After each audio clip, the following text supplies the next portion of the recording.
Boa tarde e bom dia para o dia de amanhã. Queridos irmãos e queridas irmãs, nós temos festejado nos últimos dias festas importantes como a festa da Santíssima Trindade, primeiro a Ascensão do Senhor, depois Pentecostes, e finalmente a festa da Santíssima Trindade, e agora, na quinta-feira passada, a festa do Corpo do Senhor, Corpus Christi. E voltamos agora aos domingos, chamados do tempo comum. Agora teremos o 12º domingo do tempo comum. E para frente nós teremos ainda uns 22 domingos, são ao todo 34 domingos. Em vários desses domingos haverá festas que vão coincidir, né? De santos em geral, né? De Maria. Mas os domingos seguem as semanas também.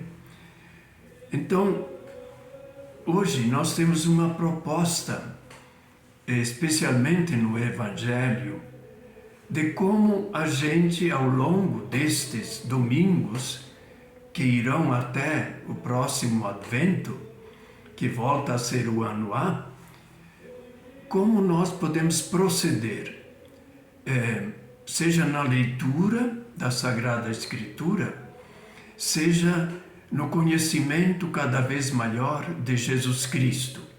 E hoje temos uma etapa importante. Como sempre, nós lemos a primeira leitura e o Evangelho, com alguma passagem rápida da segunda leitura. Leitura da profecia de Zacarias.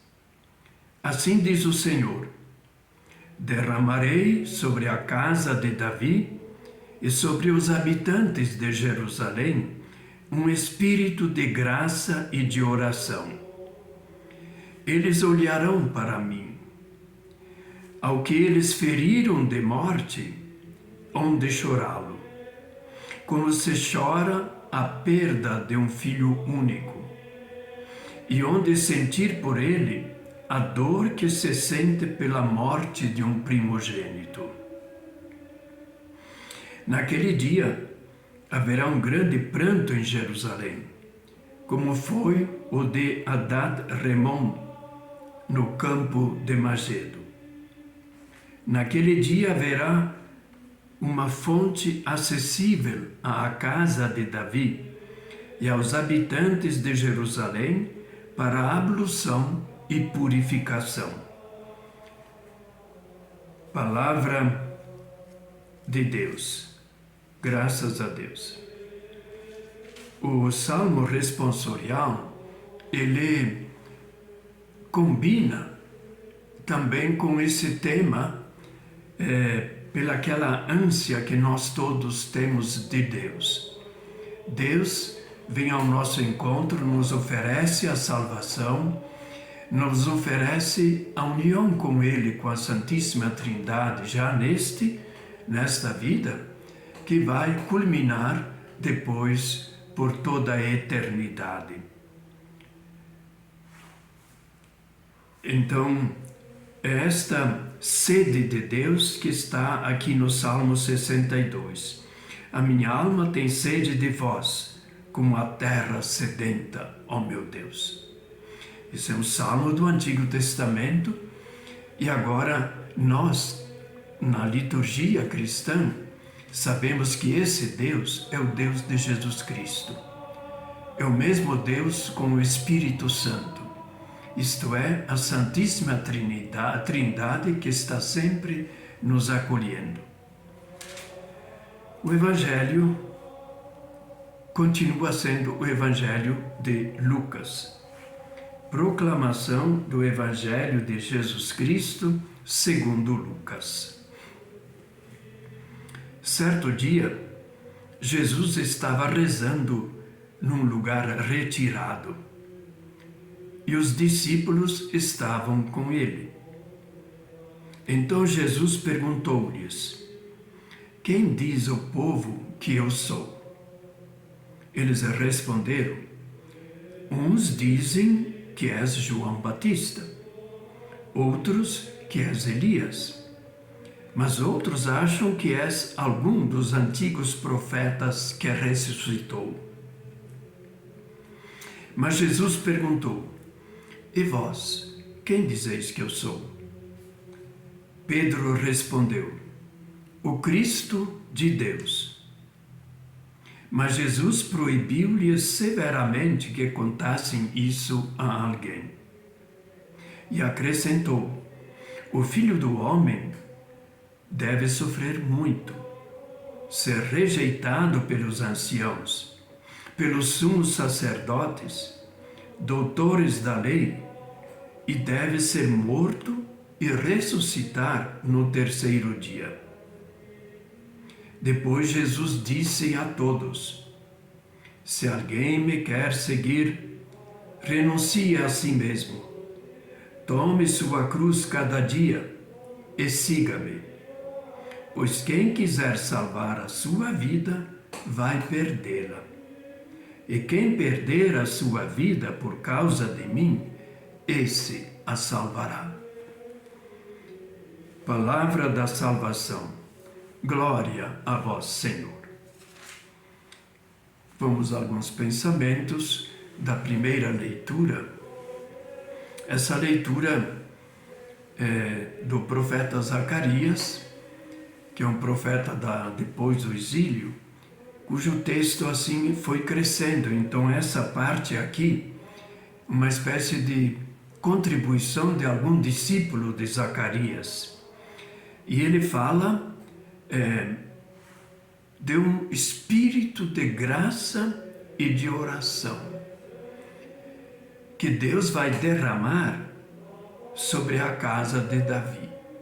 Quando ele fala a casa de Davi, isto é, a família real de Davi, ela não comandava mais o país.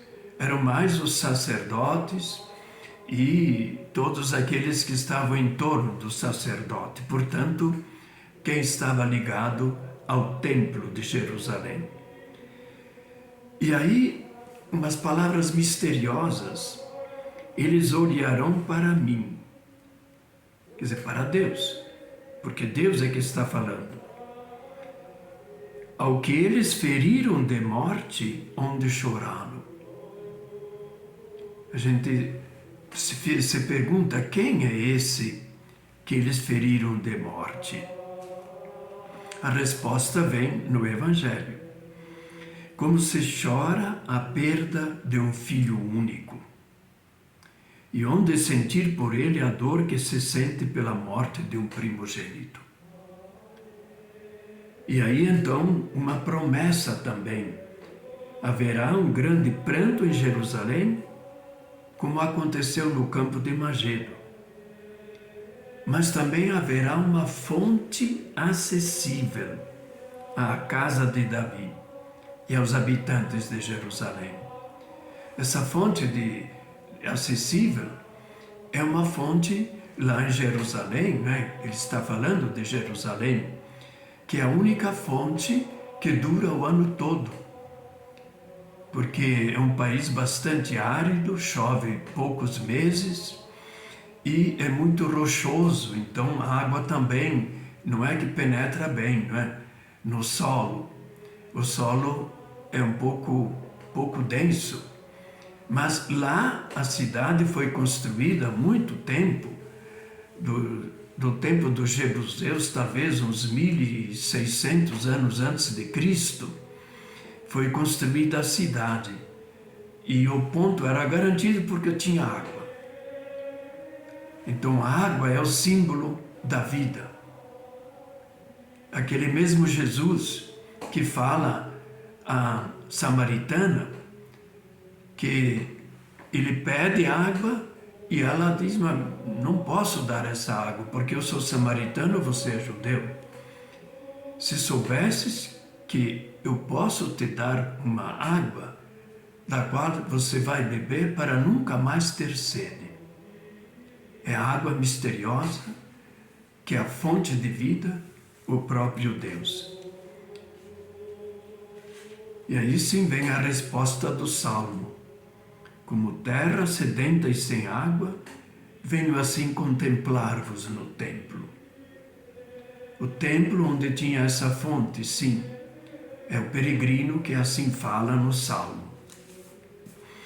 O Evangelho de São Lucas é no capítulo 9. Os evangelistas, Mateus e Lucas, eles seguem o Evangelho de Marcos, que, segundo os entendidos, teria sido o primeiro a ser escrito. E esse evangelista Marcos, ele tem assim uma única viagem de Jesus durante a sua vida pública para Jerusalém. Outros, como João, fala de várias viagens, talvez umas 5 viagens.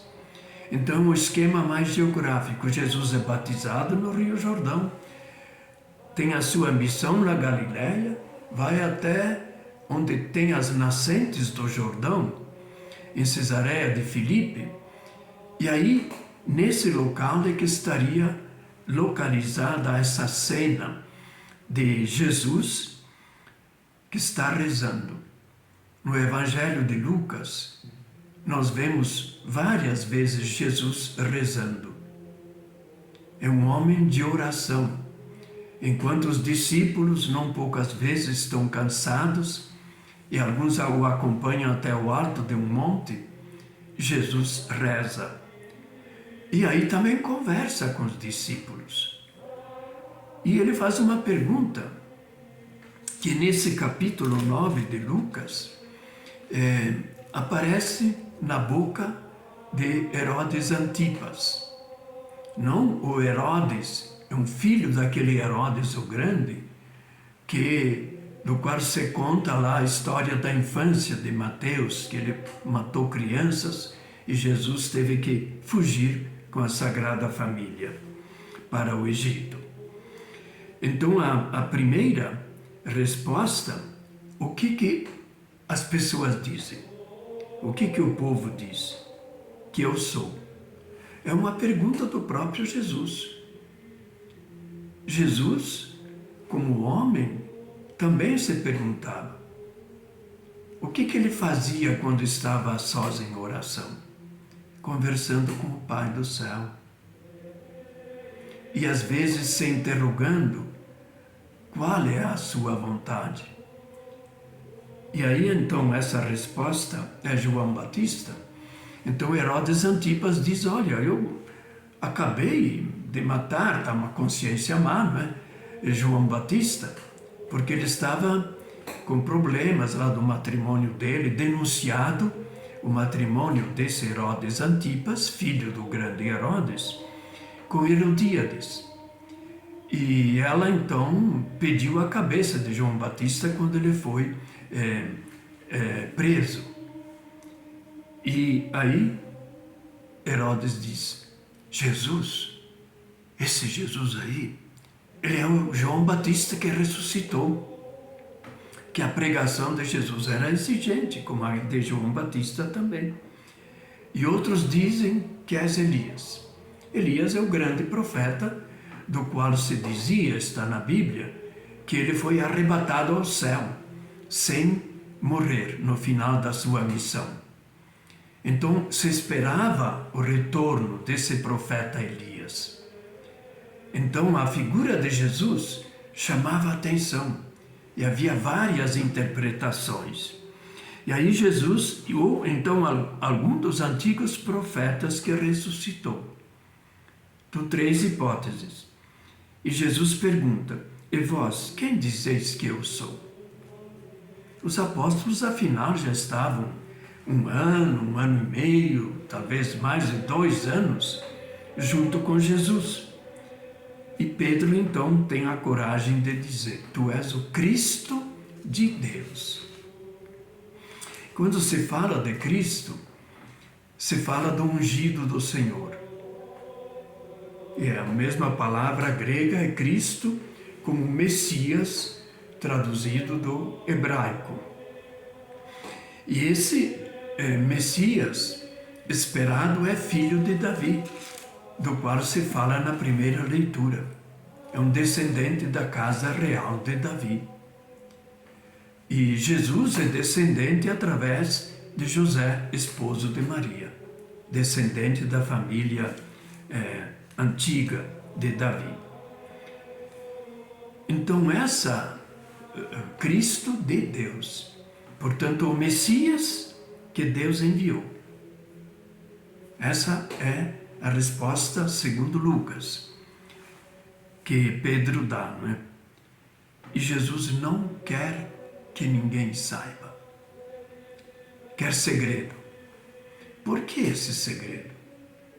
Porque havia essas hipóteses diferentes sobre o Messias que deveria vir. Havia a expectativa que viesse naquele tempo em que Jesus apareceu, o Messias esperado.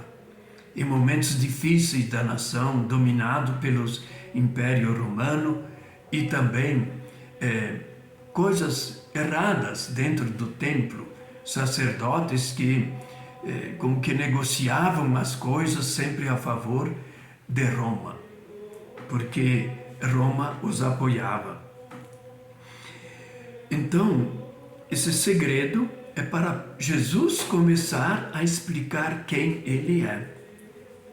Isso acontece do capítulo 9, nós estamos até o 19 do Evangelho de Lucas. Ao longo do caminho, Jesus vai ensinando.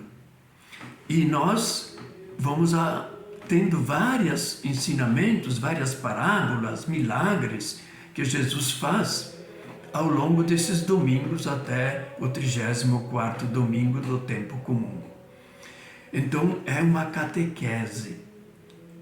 A catequese, quem pergunta a Jesus?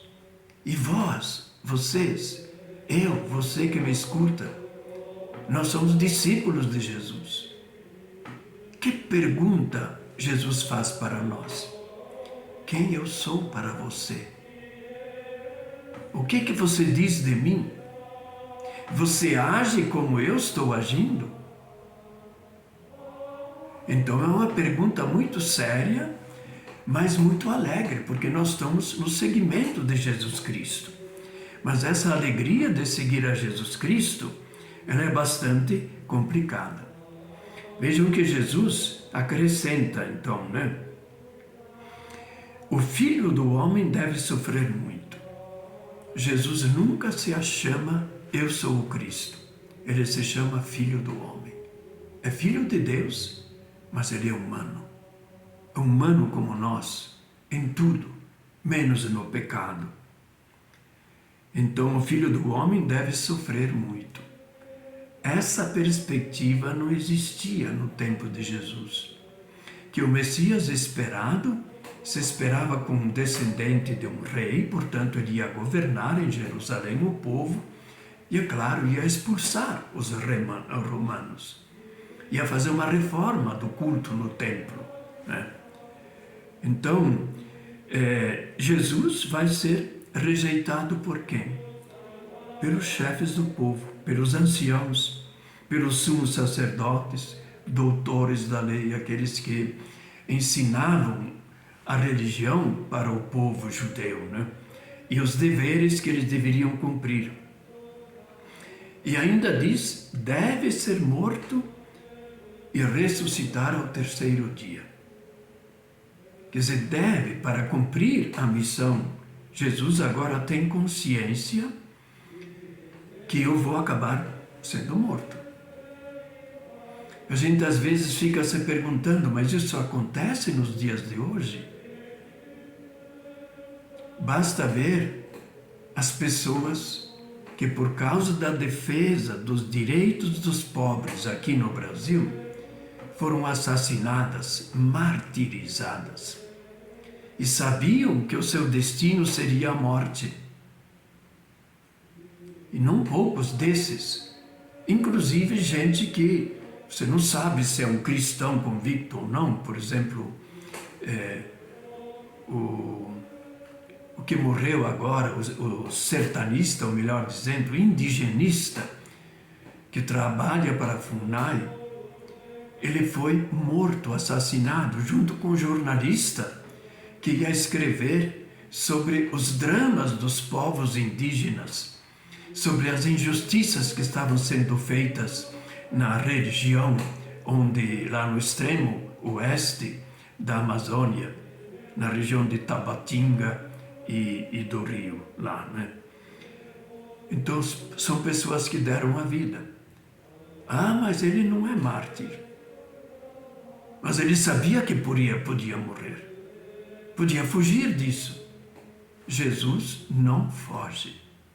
Se eu continuar a ensinar como estou ensinando, a agir como estou agindo, eles vão acabar comigo.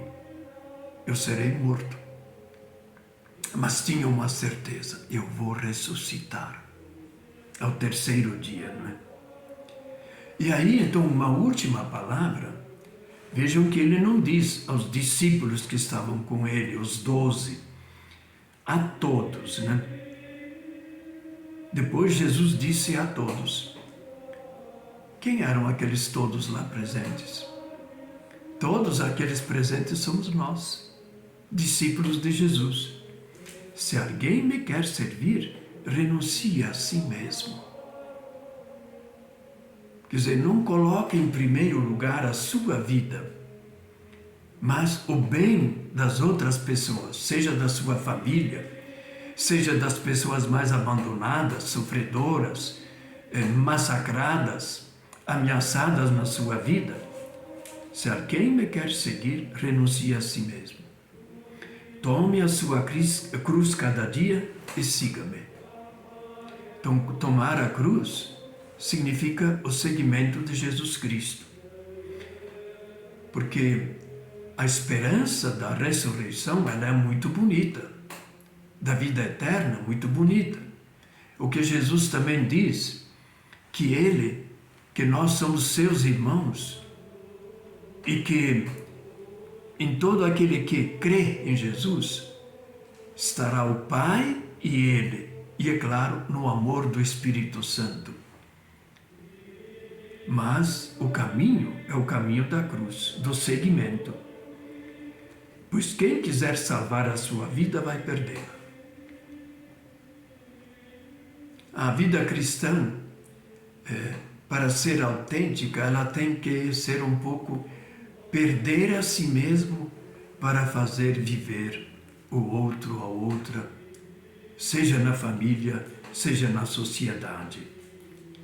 E quem perder a sua vida por causa de mim, ele a salvará.